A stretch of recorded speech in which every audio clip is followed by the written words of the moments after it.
Me too जिसे कहते हैं। हर महीने नए आरोप, विवाद। ए राजा शशि थरूर, दयानिधि मारन, पवन कुमार बंसल तक के इस्तीफे हो रहे थे। करप्शन के खिलाफ अन्ना आंदोलन बढ़ता ही जा रहा था। ऐसे राजनीतिक माहौल में एक शाम अहमद पटेल से मुलाकात हुई। तब कांग्रेस या फिर सरकार का मतलब 10 जनपद होता था। सोनिया गांधी यहीं तब भी रहती थी और आज भी।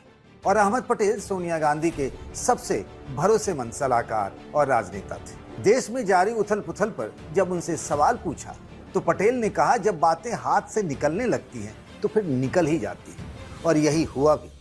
2014 में कांग्रेस की सरकार केंद्र से गई और आज तक नहीं आ पाई। मोदी सरकार क्या उसी मोड़ पर आकर खड़ी हो गई है? आरएसएस प्रमुख मोहन भागवत का ये कहना कि भाषण देना, चुनाव जीतना ही सच्चा नेतृत्व नहीं है, इशारा किधर है? राजधानी में आज इसी की बात। नमस्कार, मैं हूं पंकज झा।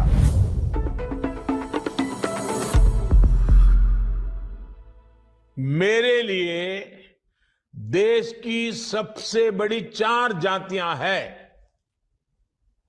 मेरे लिए सबसे बड़ी जाति है गरीब। मेरे लिए सबसे बड़ी जाति है युवा। मेरे लिए सबसे बड़ी जाति है महिलाएं। मेरे लिए सबसे बड़ी जाति है किसान। प्रधानमंत्री नरेंद्र मोदी तो बहुत पहले ही नौजवानों को लेकर अलर्ट मोड में आ चुकी थी। युवा पीढ़ी को वे अपनी एक बड़ी कॉन्स्टिट्यूएंसी के तौर पर देखने बताने में लगे थे, पर दिया तले अंधेरा। उनके अपनों को ही ये बात नहीं समझ आई।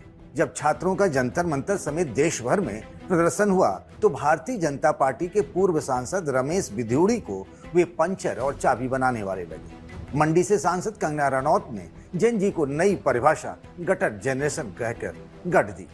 बात केवल बिधूड़ी या फिर कंगना रनौत की होती तो चर्चा की शायद जरूरत होती भी नहीं, पर बीजेपी से लेकर संघ के सभी बड़े लोगों की भाषा एक सी हो गई। बीजेपी के राष्ट्रीय अध्यक्ष नितिन नवीन को नौजवानों में वायरस दिखा।